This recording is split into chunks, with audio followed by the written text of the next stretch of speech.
Gnomes. They ain't little dwarves. Then what are they? Let's find out. We're talking playing the races of the realms, Gnomes, this week on the Dungeon Masters Dojo.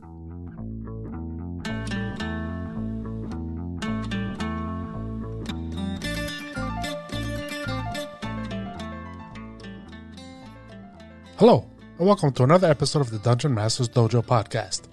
This is a show for game masters and players alike.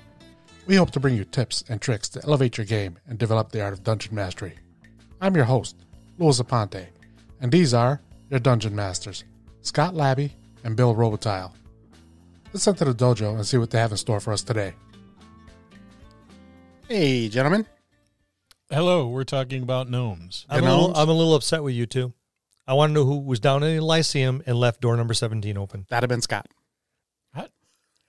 They let the gnomes out. You know how hard it is finding shoes when you got one foot that's a half a size bigger than the other? Scott, I have a hard time finding shoes anyway. I have large feet. Now we got no one to make our shoes.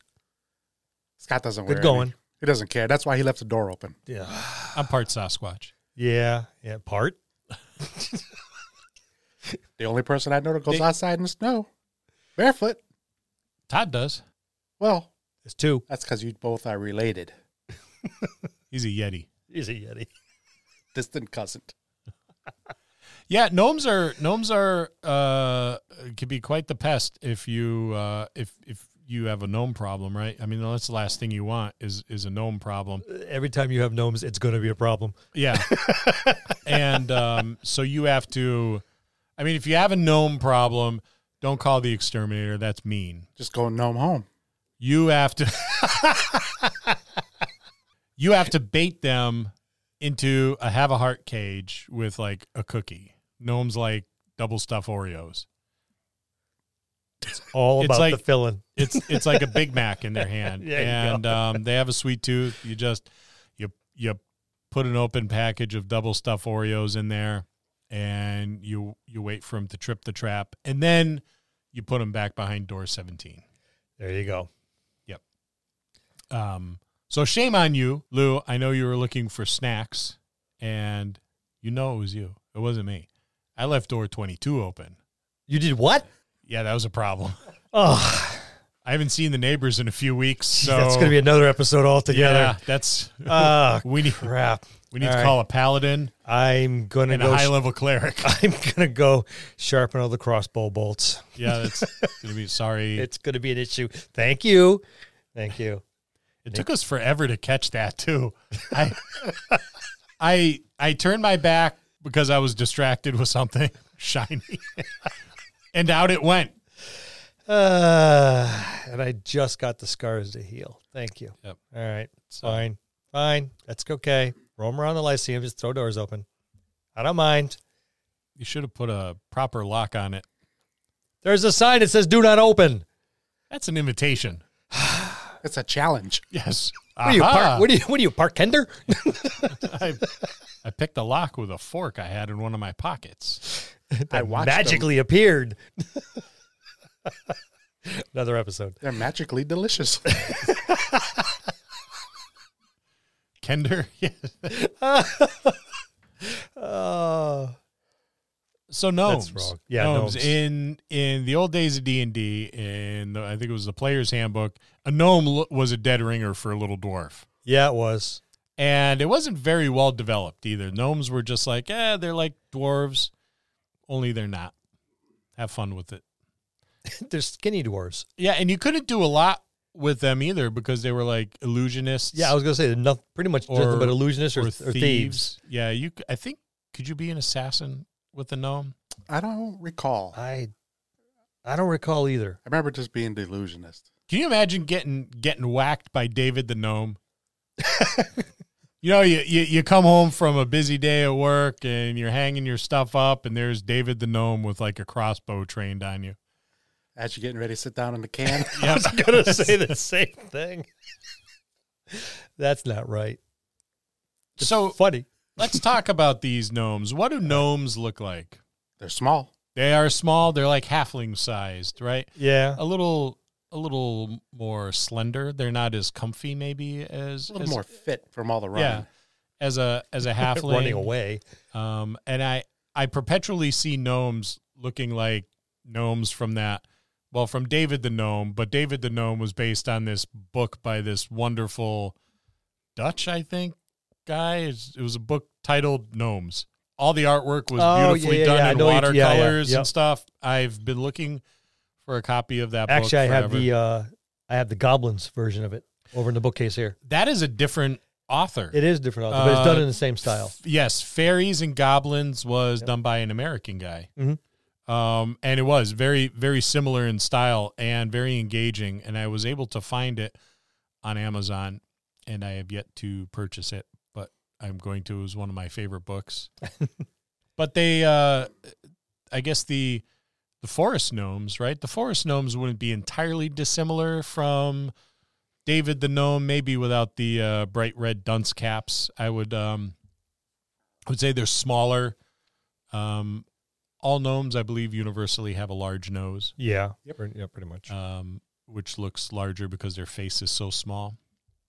These forest gnomes I see them looking much like, kind of like a fur trapper from the 1800s. You know, they would have. Yeah, but they're usually a squirrel pelt or a rabbit pelt is like their full cape and a little large nut for a cap sometimes and.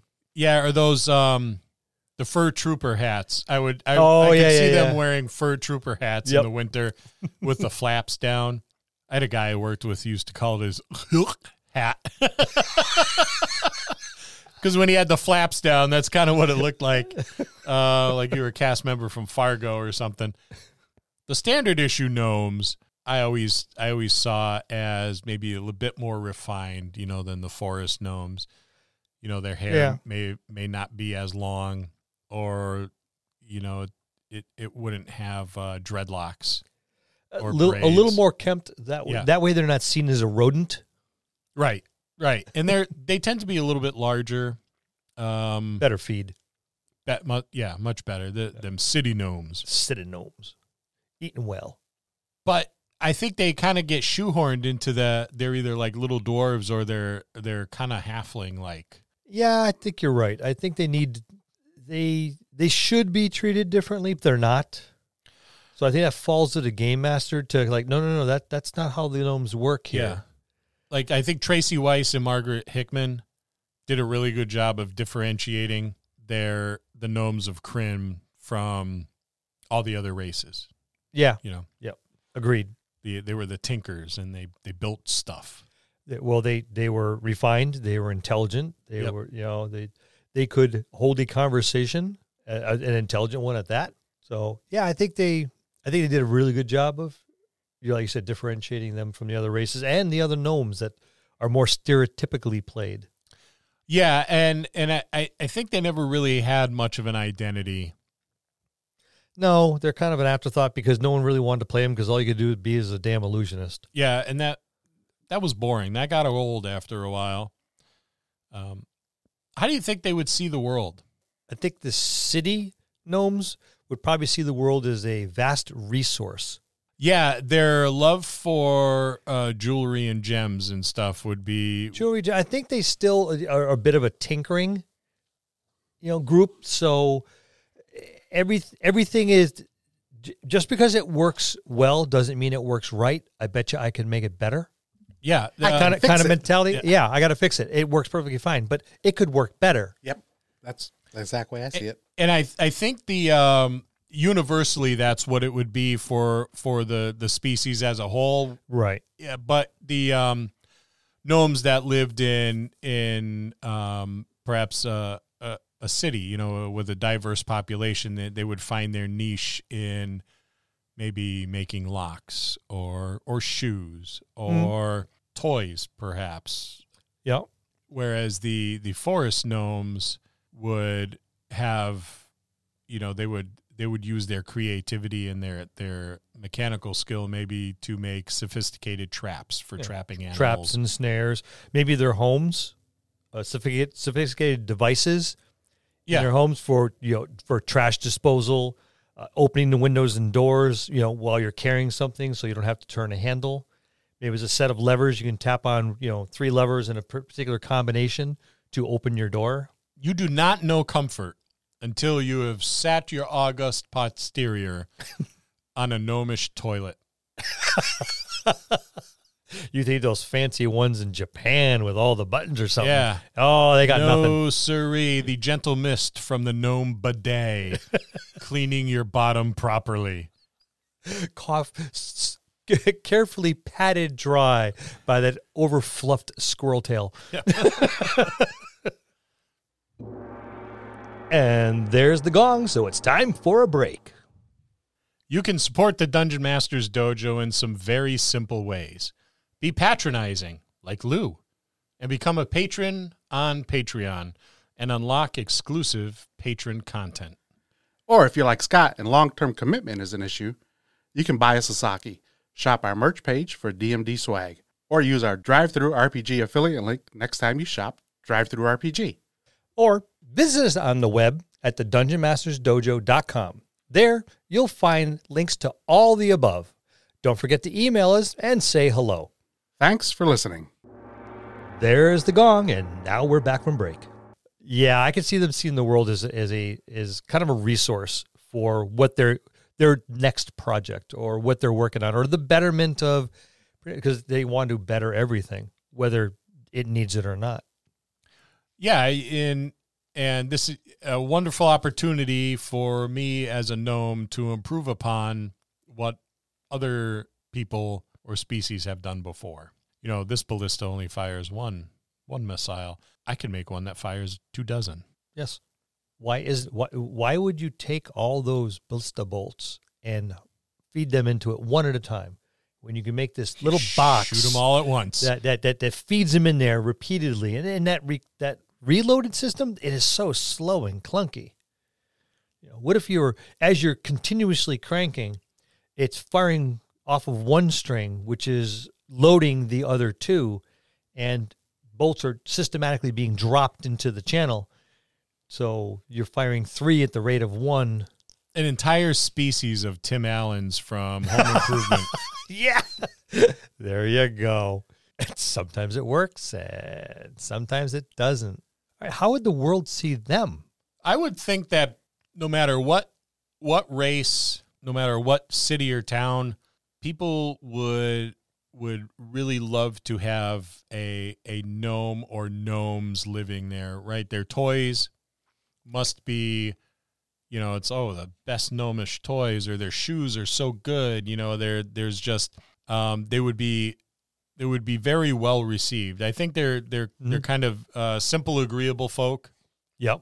Even like the forest gnomes, I think the like woodcutters and hunters and people that live on like the forest's edge or within the forest would think, well, it's good fortune to have the favor of the local gnome community.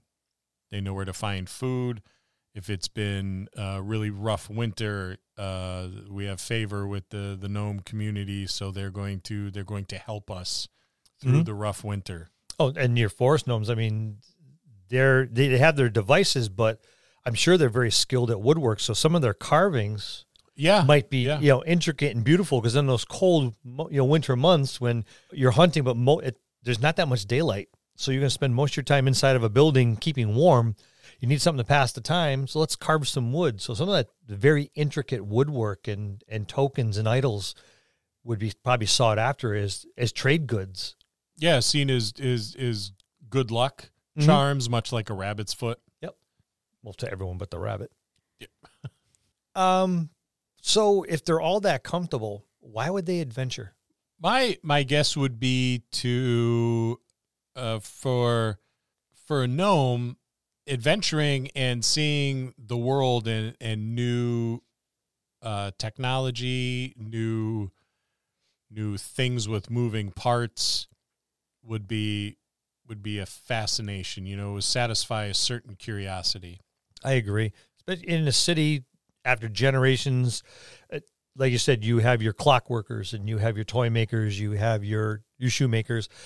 They've been probably doing this for generations, passed on from through the ages. And okay, I'm kind of tired of making these boots. And then you see a traveler from a distant land come through, and he quickly looks and sees the style of the boot or the style of the saddle or maybe a small toy with their child going, ooh, what's that? Yeah. And none of my stuff does that. How does that work? Oh, no, you can't have my child's toy to take it apart. Where do you come from? Well, I come from so-and-so. Well, I need to go there. Yeah, even the forest gnomes, I would think they would adventure maybe as a defender of the forest. Perhaps there's an animal that has been wreaking havoc on local villages, or a group of bandits, or someone who is irresponsibly logging or whatever have you, but that would spur them on to take up arms and go out and adventure to defend their homeland. Perhaps an exotic creature's moved into the area. Yeah. Because it's no longer wanted or needed or was pushed out of the area that it lived in and is settled into this area where there's nothing bothering it until it starts bothering the gnomes. Yeah, so it seems with gnomes, there a variety of reasons why a gnome would go out there and adventure. And maybe it's just even because gnomes like shiny things. They like gems and they like, jewelry, and what better way to go out and get all that stuff than by especially if you hear stories from other adventurers going, well, you can get that and you have this and you've seen this. That would be quite a driving factor for a race like this that always wants to improve things, wants to see new things. I think the first one Scott said was furthering knowledge. Pretty much they are classified as inventors or tinkerers. Yep. And that's how I usually play mine. Mm-hmm. I love your gnomes, Lou. I do too. Wait to see the new one. I can't wait. Disallowed. So some cultural considerations, like what do they eat, what family looks like, and what is important to them. I can see like family life being really important, especially if they're passing things down from generation to generation. So family's kind of like the core of everything. I can see 3 and 4 generations all living in the same house, with the matriarch or patriarch, overseeing everything. Sharing ideas. Improving on ideas. That's interesting. Yep. And over my years, I've seen this and that. And, that's something new. Oh, too bad I can't do this. Well, maybe it can. Yeah. I see the family unit being organized with distinct gender roles. Like the females are in charge of what goes on within the walls of the home. Oh, yeah. And the males are responsible for everything outside of the home. Hunting, procuring resources. Perhaps the female gnomes would tend to the gardens and maybe do a little gathering, tend to their flock of whatever it is that they have. Geese. Got to be like emus to them. And there would be the children, of course, would be divided up that way as well. And I could see them having almost like a symbiotic relationship with certain animals, the forest gnomes, that is. Oh, yeah, yeah. With, various forms of rodentia that live in the forest, and maybe even, birds and the whatnot. With the city type of gnomes, or gnomes that are not the forest gnomes, I would see them taking on pretty much whatever culture it was that was predominant in the city. Being diminutive and almost because of their size, I think they could be dismissed very easily. And that might be a good thing for them, because being diminutive in size, you kind of want to blend so you don't become a target.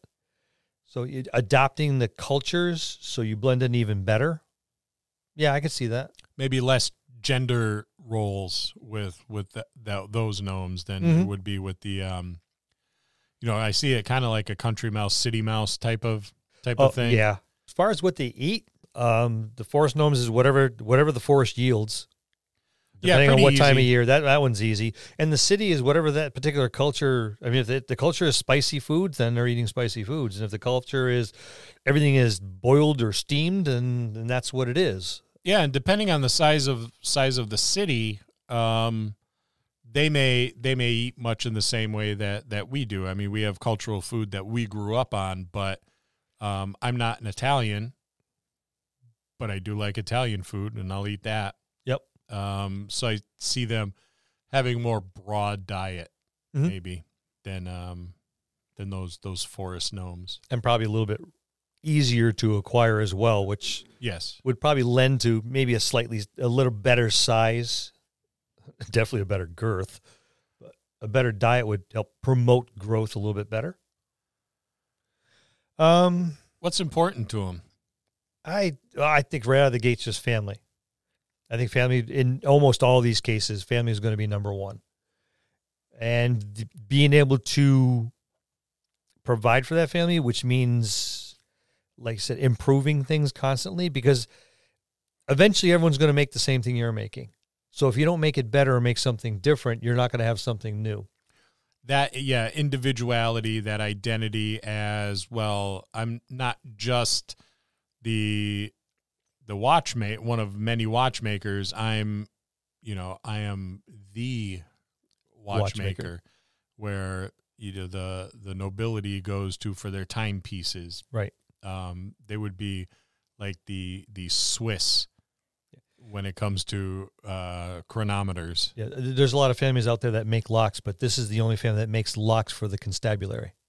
Yes, because they're so intricate that they're difficult to pick. So this is what they use in the jails and in the administrative buildings and things like that. That's all those locks come from. This highly lock sought maker. after by the thieves' guilds. Yeah. Yep. Because how the hell do we get in? It'd be even better if they were the thieves' guild. But Lou looks like he's got something to say. Nope. He's like, nope. I got this one wrapped up already. What class would you choose for this race? There's a couple that stand right out almost immediately. Yeah, I mean, any of your roguey classes probably. Artificer. Artificer stands out right away, Yep. Which is what Lou's been playing. That'll stand out. I can see a fair amount of casters when you're in the woods. Your sorcerer, your warlock would stand out to these as well. Yeah, or a druid or a druid, ranger yep. even. Yeah, well, I could see that. Instead of fighters, almost all of them would probably be rangers, because no one's going to exclusively be a fighter. They're going to be a druid with some fighting abilities and or a ranger. I can see it from almost any class, just what subclass they would fall into. Yeah, at that I point. think that's true too. Yeah, and I feel like this would be kind of like a pass down from, like if you're a druid, you would learn how to be a druid from your grandfather, your father, and maybe even your great grandfather. They would all be a part of your just like the training. city dwarves, they've been locksmiths for 5 generations, boot makers for 11 generations. Well, okay, our family have been the shaman for this group, for this town, as far back as anyone can remember. And so guess what you're doing when you grow up and get better. Get bigger. And it's not baking bread or being an actor like you want to do. Yeah. You're going to do what the family business is. That's just the way it is. Yeah. And I would see that as a source of great pride for them. And if you had one of those upstarts, you know how young people can be, where they have all that free thought and everything. We go all the way back to number 4, Why Adventure, to get the hell away from the family business. But that would, you're right. I think pretty much all the classes are available. It's just whether or not a subclass fits. And there's quite a few subclasses. I mean, you can even see a paladin in this. Yeah, and we always play thematically. We do. First. So we're not giving you like the optimized character class for this particular race. No, because that's not what we do. Right. And you can have a forest paladin, right? Yeah. You don't have to be clunking around in heavy armor. Nope. Right? What a paladin is to a gnome settlement in the woods is different than what many people may think of a paladin, which would be different than like a city paladin. Right. And your paladins in the woods, hardened leathers as opposed to metals, maybe some scale mail, maybe some, chain mail. I can see scale mail being more readily available to them than anything else. But still, those are your border defenders. There's your champion in charge of the militia, because there wouldn't be a standing army, but there'd definitely be a militia. But someone's got to run it. So there's always those few individuals, the paladin of 3 that are the teachers, and they're the ones that teach all the militia how to fight, and everyone has to go spend some time with them so they can. But there's the 3 that are first and foremost all the time. And that's playing Races of the Realms. Gnomes. We'll see you next time in the dojo. That's going to conclude this episode. Thanks for tuning in and listening. Please subscribe to the podcast for more great content. If you'd like to hear a particular topic, you can reach us out on Facebook at the Dungeon Masters Dojo, or you can drop us an email at thedungeonmastersdojo@gmail.com. Thank you, and have a good day.